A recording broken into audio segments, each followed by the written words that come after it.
Fikiria hivi, umeishi na mchumba wako kwa miaka mitatu. Majirani, ndugu, jamaa na marafiki wanawachukulia kama mume na mke.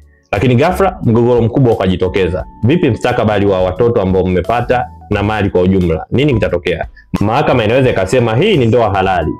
Haki na wajibu wa ndoa lazima uzingatiwe. Hii itahusu mgawanyo wa mali na malezi ya watoto. Yote yatakuwa ni kwa mujibu wa taratibu ambazo mahakama hutumia kwa wanandoa.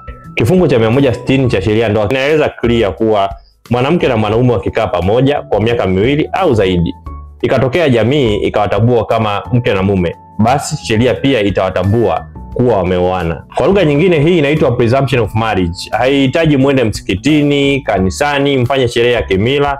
Kwa sababu tu ya kuishi pamoja, mnaweza mkatambulika kama mke na mume. Kila sheria inatungwa kwa sababu maalum. Sheria hii ilitungwa kwa ajili ya kulinda wanawake, ili wanapokuwa wameishi na mwanaume kwa muda mrefu, mwanaume asije akamwacha tu akasema hapana, hatukuoana, wewe ondoka na hauna chako hapa.